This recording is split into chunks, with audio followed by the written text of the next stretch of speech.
Hi, I'm Derrick Jensen. This is Resistance Radio on the Progressive Radio Network. My guest today is Adam Keawe Manalo-Camp. He's a Hawaiian cultural historian as well as the president of Indigenous Pacifica. He is also a published writer, blogger, podcaster, researcher, and administrator of the Facebook group Hawaiian History and Culture, which is the largest history group on Facebook with more than 27,000 members. In addition, he's currently the secretary and outreach coordinator for Affirmative Action Committee of the Democratic Party of Hawaii. He is of Kanaka Maoli, Native Hawaiian, and Filipino, Ilocano, and Kalinga ancestry. So, first, thank you for your work in the world, and second, thank you for being on the program. Thank you for inviting me. So, there is some conflict going on right now over a planned telescope. Can you talk about that? Sure. But before we get into the 10-meter telescope, the TMT telescope issue, I think that maybe for your audience, it would be great if they had some background history on Hawaii. That's great. Please. So, prior to, most people think of Hawaii as the 50th state. Most people don't know how we got to that point.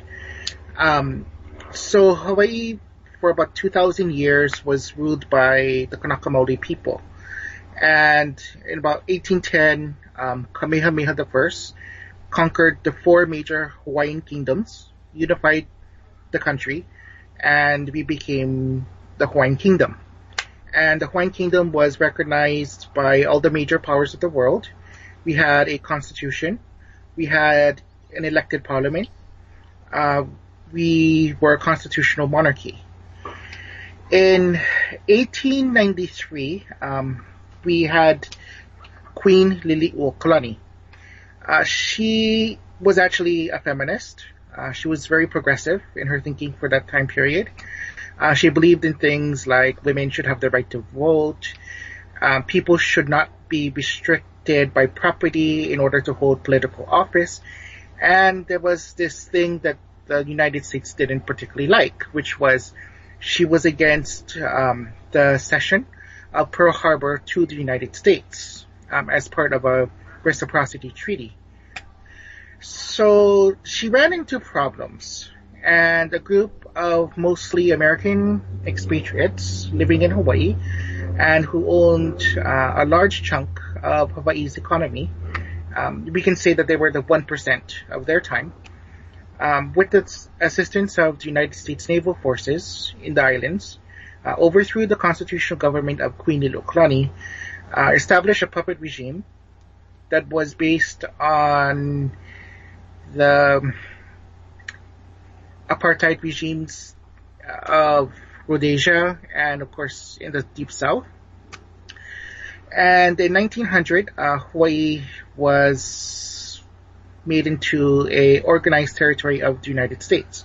This all happened while the native Hawaiian people, the Kanaka Maoli people, protested and they resisted. Most native Hawaiians at the time did not want to become part of the United States. Now, when the United States took over Hawaii formally as a territory, it took possession of the crown lands that belonged to the institution of the Hawaiian monarchy. These lands amounted to about 1.3 million acres, and these include most of the military bases in Hawaii today. Hawaii has over 173 military installations. And this was all done without any compensation to either the monarchy or to the Hawaiian people. And we refer to these lands as ceded lands because they were ceded by the puppet regime to the United States as part of annexation. So, what had happened through the course of from 1921 into 1959 with statehood, the United States entered into a compact-like relationship with the Native Hawaiian people where it promised that it would earmark about 210,000 acres for Native Hawaiian resettlement called the Hawaiian homelands. Now, Mauna Kea itself is actually ceded land. It is land that was stolen by the United States upon annexation. And some of these lands that are being used are also part of the Department of Hawaiian Homelands. the department that's supposed to oversee the settlement of Hawaiians on their ancestral lands. So this conflict has deep roots in our history and in the way the land is managed here.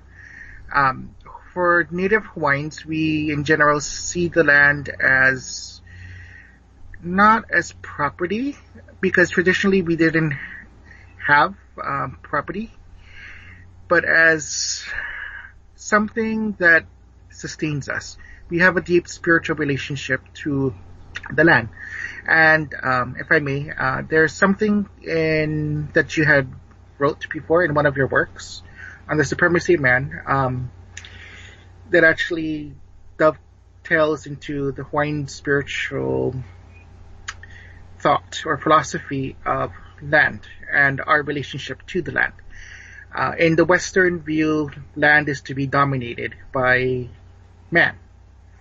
It's real estate, it's property. In the Hawaiian worldview, traditionally, as in the Kumulipo, our creation, or actually it's a genealogical chant to creation, nature, and therefore the land, was here before mankind existed. And because of that, there's a certain amount of inherent spirituality within the land, and the land is not something that we can dominate. It's something that is kind of akin to an older sibling. So, going back to the TMT, or the 10-meter telescope. So, back in the 1960s, the University of Hawaii began to build a series of telescopes. Originally, they were supposed to be limited to 3 telescopes. And what had happened was in the 1970s, there was a telescope boom, and they built over 13 telescopes. And the state of Hawaii, instead of doing something about it, gave the University of Hawaii permits for the telescopes, even though they didn't get permits before they built the telescopes. So there's that issue. The University of Hawaii has not been a very good steward of Mauna Kea, and the Hawaiian people have not been consulted with the telescopes in the first place, particularly the last 10 telescopes. And there has been issues with pollution. There was a mercury spill that happened and that have infected one of our lakes up there, Mauna Kea, Lake Waiau.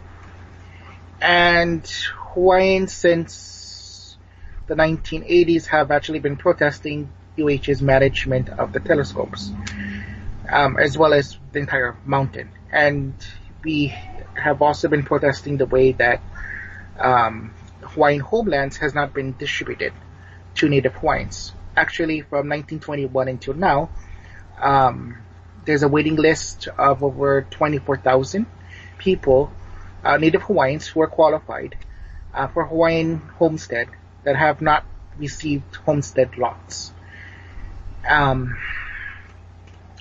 So back in the late 1990s, UH held a series of public meetings about building this gigantic 18-story telescope, the TMT, the 10-meter telescope. And a majority of the testimony by Native Hawaiians were actually against it because of how UH has treated the mountain itself. And despite the opposition, the state allowed the plan to proceed. And a group of people, the Keawe, the protectors of Mauna Kea, formed in about 2015 when construction was originally planned and began to take over the access road. And there was an agreement back in 2015 that the Keawe would go to the Supreme Court to have some sort of justice, but the Supreme Court ended up ruling in favor of UH. So then this year, the Keawe returned and blocked the access again. So tentatively, the construction has been postponed for 2 years. In the meantime, there's been a community that has formed at the access road at the base of the mountain. They have free healthcare, free education programs. They're existing as a community. So what I hear you saying is that this is sort of an unbroken chain of almost 200 years of continued expansion of control by the settler society and resistance by the Hawaiian community, and this is merely one flashpoint of that long tradition. Is that right? That's correct. That's absolutely right. And I'm a little bit okay. So can we go back and fill in a couple details? Your history was really great, and a couple questions I had was when you said the amount of land that was so let's back up to the coup. Okay. And how much what is the landmass of Hawaii of that Hawaiian kingdom? And then I'm sorry, I don't know what I'm trying to get at. That it sounds. Just take this wherever you want with either what percentage of the landmass was immediately stolen, or how much was stolen. And you also talked about these oligarchs taking land. And here's what I'm trying to get at is I have a friend who lives in Hawaii, and she often talks about how on the island that she lives on there are basically a few rich families own a huge percentage of the island. So that's the Baldwin brothers, I believe. And so can you either talk about the conquest itself or the takeover of the economy, the history of the takeover of the economy of Hawaii by the dominant culture? That's what I'm asking. Okay. Does that make sense? Yes. Okay, so let me go back to how private property was established in Hawaii. Great, please. Okay, so in 1819, upon the death of King Kamehameha I, we overthrew our Hawaiian religious system. And the following year, American Calvinist missionaries, mostly from Massachusetts, arrived. Wait. So you said we overthrew. So was that a good thing? Was that a bad thing? And by religious system, are you talking about the relationship to the land as well? Can you talk a little bit more about that? I'm sorry. Oh, sure. Okay, so, like any society, there's a formal religious system that's centered around the state, the government, the elite. And then there's the informal religious system that actually still exists within Hawaii. Some would refer to that as the deep culture. So what had happened was in 1819, two of the widows of King Kamehameha I organized basically, how do I put it, a coup against the state religion itself, and overthrew the priesthood as well as the temples. But the deep culture, which revolved around the relationship with the land and ancestral veneration, still remained. It was just that the formal structure of the Hawaiian religious system that had developed over the last 500 years was overthrown. And Great. Some people would say that was bad because it opened us up to Christianity, and some people would say that it was good because the elite, the religious elite, had been abusing their power for a while, and also there was a lot of dramatic changes that was happening in the Hawaiian society at the time. Captain Cook stumbled upon Hawaii in 1778. With him, he brought mosquitoes and diseases. And by 1819, about a third of the Hawaiian population was wiped out by disease. So the Hawaiian people were facing a population collapse in 1819. And so they began to question their society. And one of the things they began to question is whether or not this formal religious system was necessary, especially when we're having all of these foreigners that are coming in. Now, when the Hawaiian religious system was overthrown in 1819, that didn't mean that the relationship of the land changed. The king was basically the steward of the land, and he appointed minor chiefs who then acted on his behalf. And what had happened was in 1843, there was a 6-month British occupation of Hawaii, and the British eventually restored Hawaiian sovereignty, and we still celebrate that holiday today, and recognized Hawaiian independence. But what had happened was, because of that occupation, that led to chiefs questioning whether or not they would be secured in their rights, and whether or not the Hawaiian people would be secured in their rights.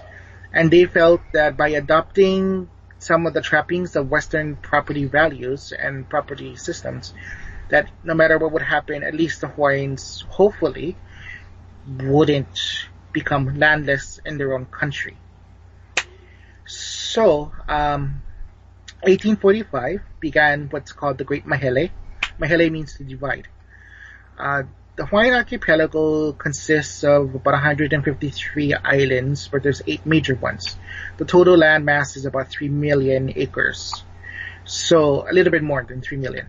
So what the chiefs and the king decided to do was they divided up the 3 million into thirds. So 1/3 went to the institution of the monarchy, 1/3 went to the chiefs, and then 1/3 went to the common people. What's known as the Kuleana lands. And unfortunately, what had happened was the devil was in the details, and the Great Mahele turned out to be not what they had expected. In 1848, the missionaries, who by that time had been in Hawaii for over 20 years, pushed the king and the chiefs to accept certain reforms in the promise of economic development. That led to the Alien Privatization Act, which allowed non-citizens to own Hawaiian land. And since the missionaries had money, and they had the capital, and they had the connections, they ended up controlling a majority of the Kuleana lands within 2 generations. And they ended up also buying over lands that originally belonged to chiefs. Wow, this is a story that we've just seen all across the world, isn't it? Yes, it is. So these missionary families, they lived in a society that was very different from the rest of Hawaii. Their children were not allowed to speak Hawaiian. They attended only white schools. They formed businesses that controlled vital aspects of the Hawaiian economy, such as shipping, sugarcane, pineapple, and practically everything that was export related, they controlled. By the time that Queen Liliuokalani came to the throne, these missionary families, who were mostly American, controlled roughly 75% of the Hawaiian economy. And they married each other. And their companies were collectively known as the Big Five, because they controlled the 5 largest industries in Hawaii at the time.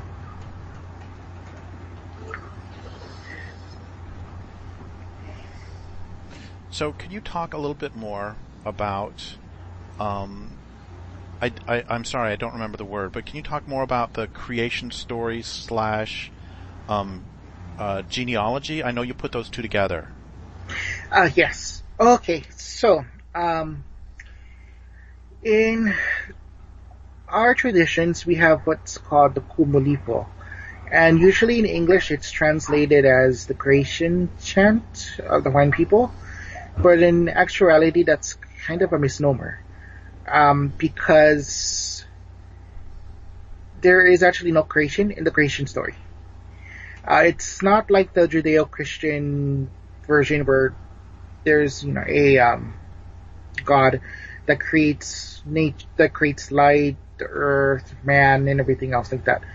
In the Kumulipo, it doesn't work like that. What happens is that two powerful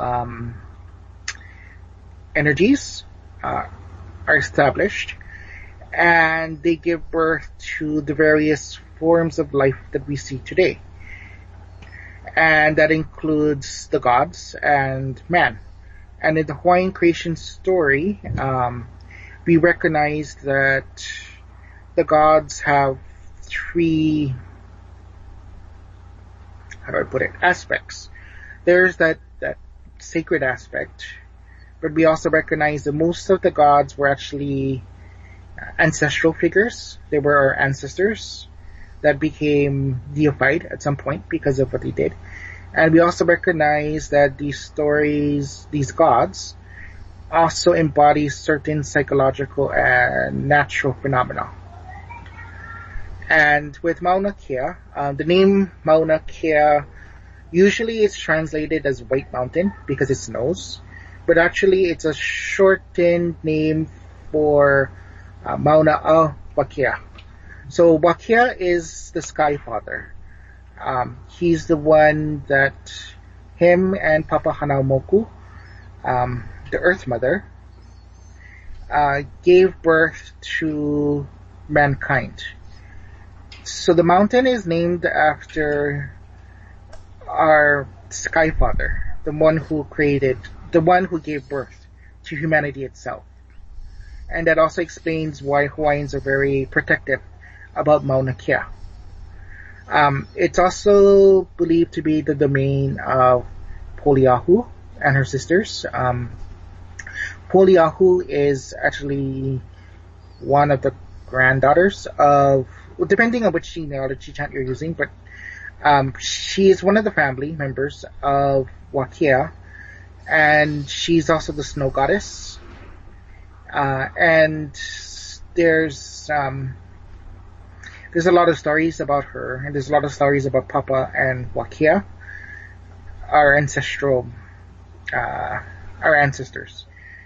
in connection to Mauna Kea. And before the settlers came, before Captain Cook, Mauna Kea was a site of pilgrimage. There's a lake in Mauna Kea, Lake Waiau, that's believed to be a piko, or kind of like an umbilical cord to the rest of the world.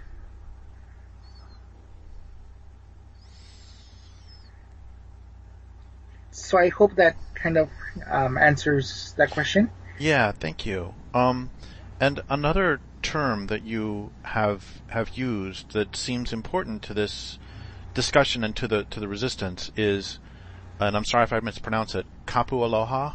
Yes. Can you talk about that a little bit? Sure. So kapu aloha is a modern term that actually grew out of the first struggle, 2015, at Mauna Kea. Now, so kapu means sacred, and aloha means, in this particular case, love or compassion or mercy. And it's taken from parts of different Hawaiian principles of resistance, as well as Gandhi's ahimsa, or self-discipline. And kapu aloha means that one restricts oneself to compassion, to trying to, not to use that, trying to emulate the change that you want to see in the world. So that means things like when you're up there at Mauna Kea, because I've been there and I've taught at their education programs up there.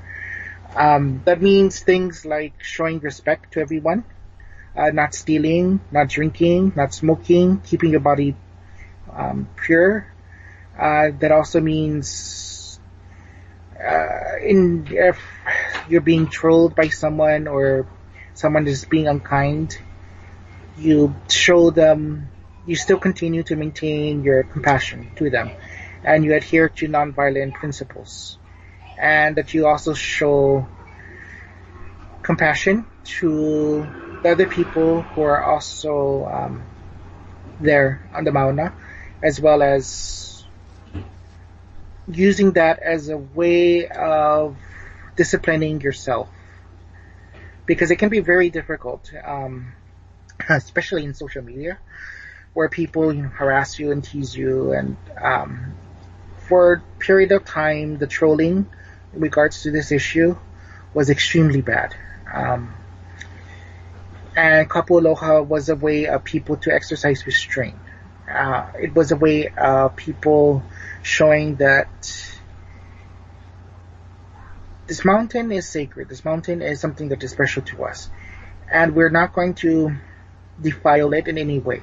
We're going to show that we are Mauna Kea. We are the mountain. We are the ancestors that we would like to, the people, we are the ancestors that we know we had.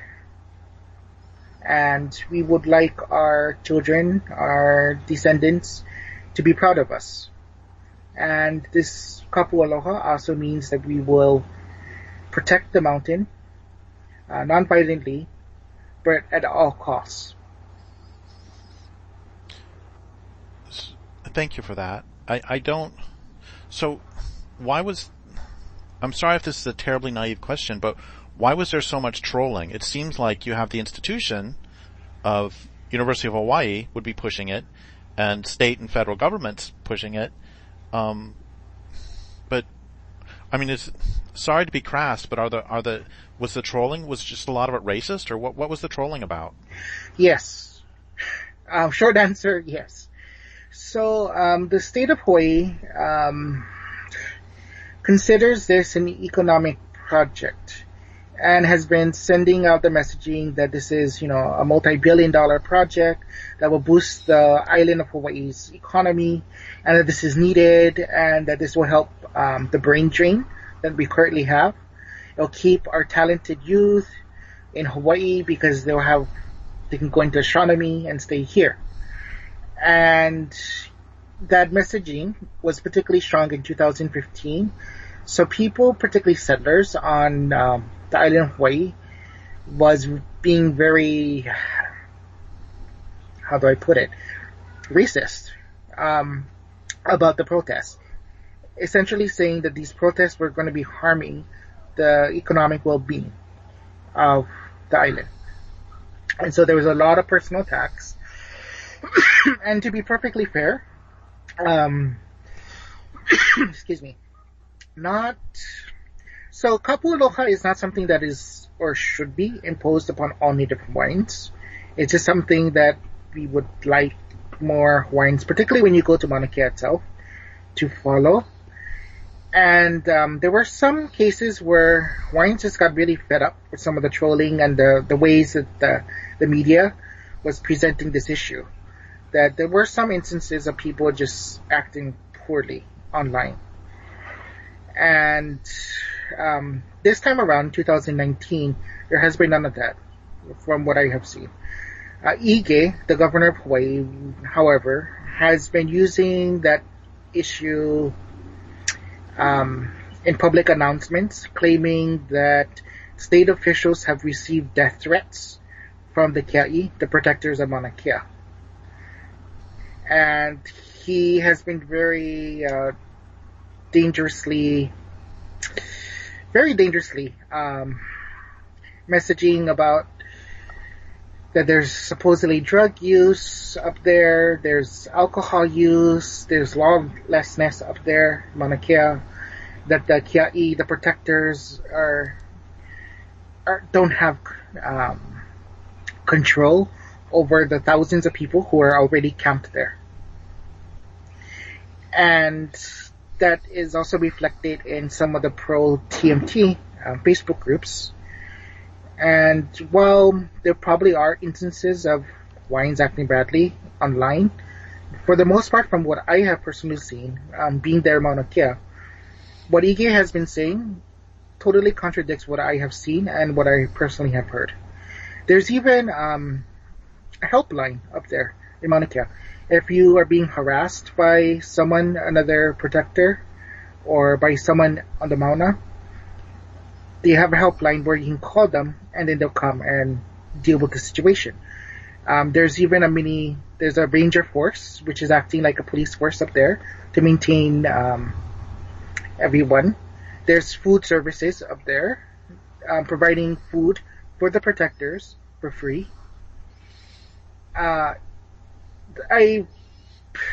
For some people, the commentary is that what makes the Mauna Kea resistance particularly troubling for state officials is the fact that the Mauna Kea community has organized themselves in such a way that they are purposely being an antithesis to the way that the state is, by providing free medical care, free help, free food. There's donations of clothing. There's what's called Kanaka Uber, where if you need a ride to get to the mountain, they have a line for that. Everything is very well organized, and everything is being shared by the community.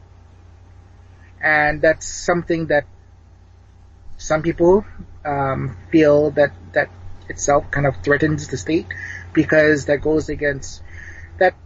goes very well with Hawaiian traditions of village life, but goes very much against capitalism. So there's a couple directions to go here. One of them is that you mentioned thousands of people, and how many people are actively participating in the resistance to this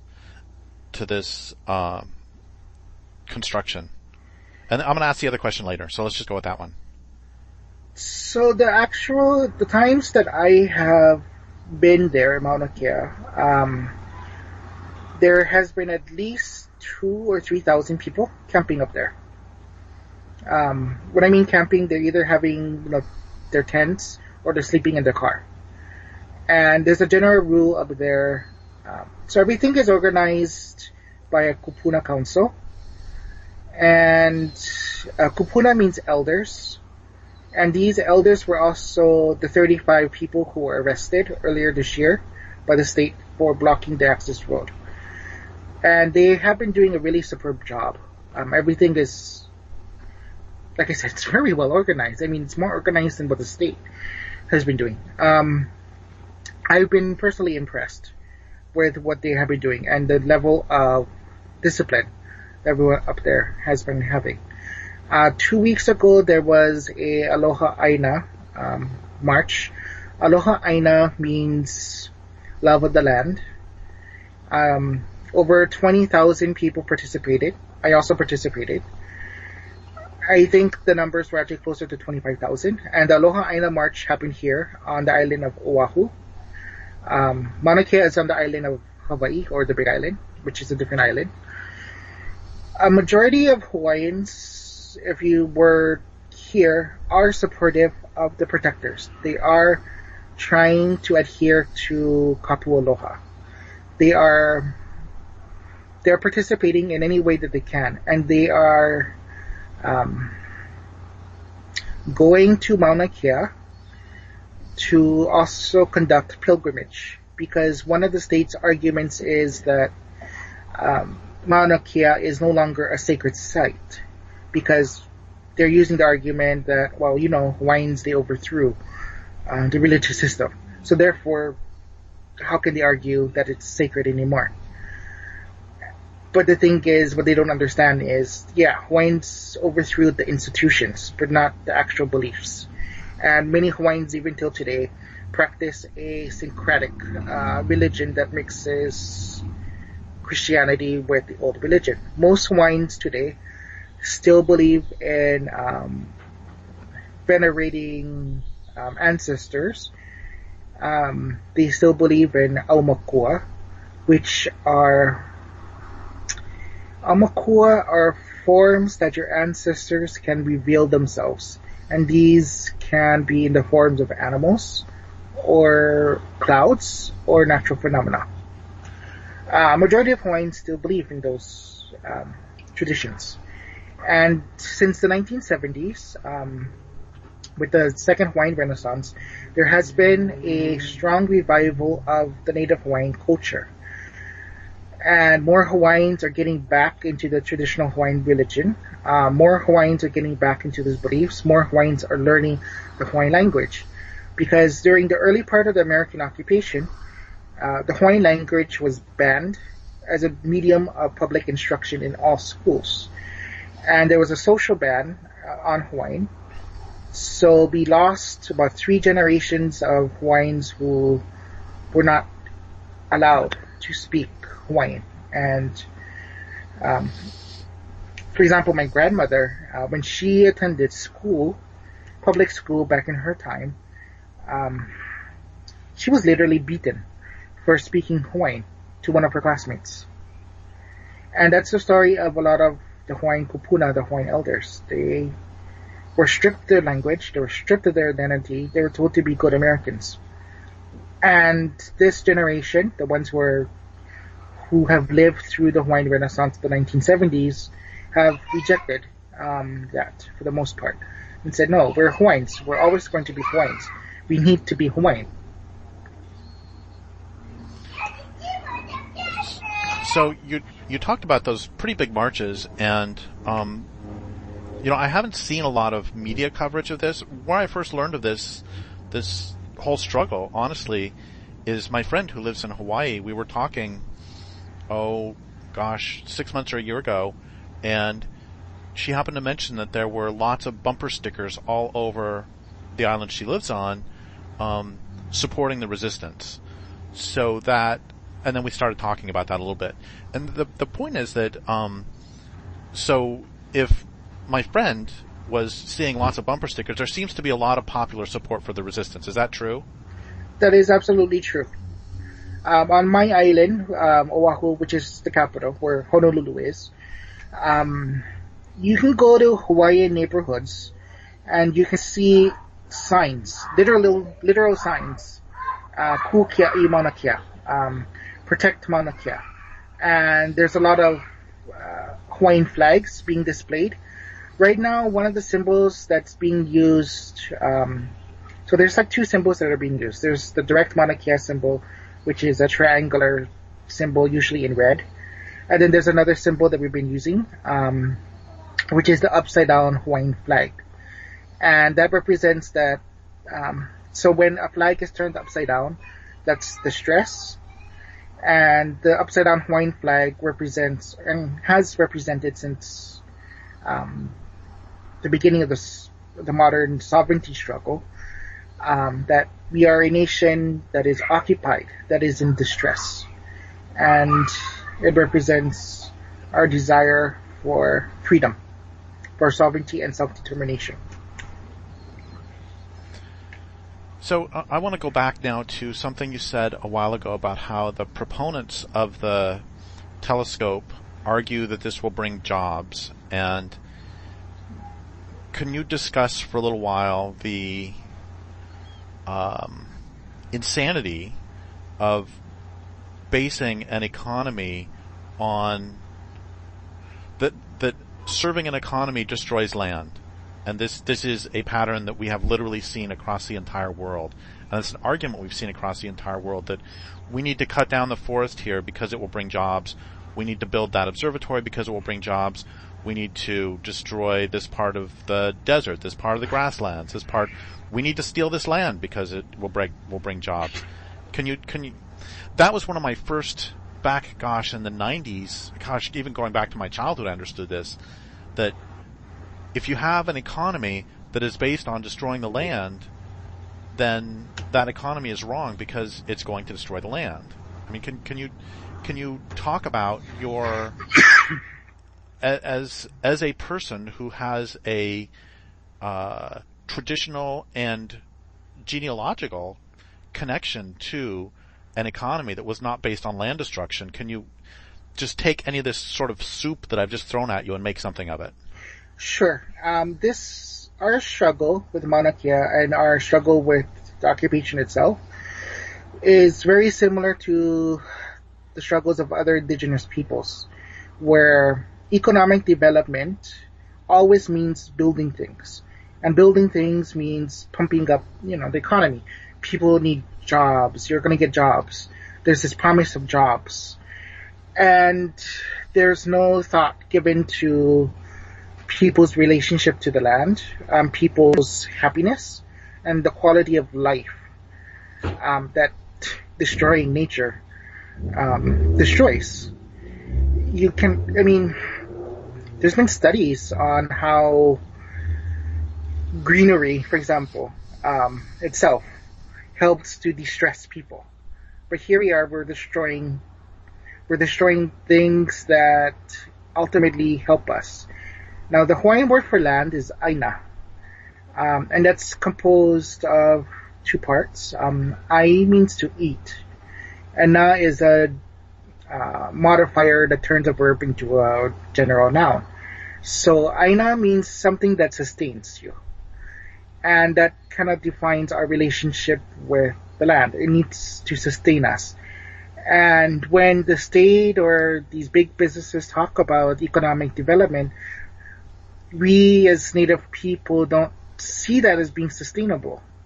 How can it be sustainable? We're going to destroy something that has been there for thousands of years, that has helped us, that literally provides oxygen, that gives us water, just so that way we can create 150 new jobs.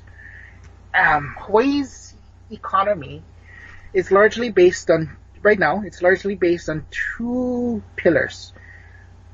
One is the military, and the other is tourism.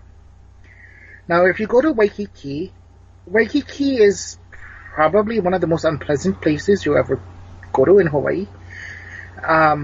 It's basically a concrete jungle full of Prada stores and high-end retail nowadays, particularly because Japanese tourists will come here to buy luxury goods before going back to Japan, because supposedly luxury goods here, due to the way that the Japanese yen is cheaper than in Japan. So you have these high-end retail stores, you have these huge hotels in Waikiki. Most of it, I cannot think of any Native Hawaiian-owned hotel in Waikiki or any Native Hawaiian-owned restaurant in Waikiki. Most of these hotels in Waikiki today are, the biggest ones are owned by the Marriott Corporation. So, yeah. So, we're destroying our natural resources to bring in jobs. We're also destroying it to build hotels for tourists. Even though outside of indigenous values, tourists generally come here to look because of our natural beauty and our culture.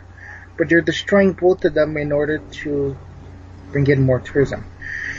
Hawaii has a major over-tourism problem, which is only now being slowly acknowledged by the state government, because we get about 10 to 12 million tourists a year, and our total resident population is about 1.2 million. This means that our residents are forced to serve the tourism industry whether we like it or not. And outside of tourism, they're tourism related service jobs. There's the military. And Hawaii has over 174 military installations. The biggest one is Pearl Harbor.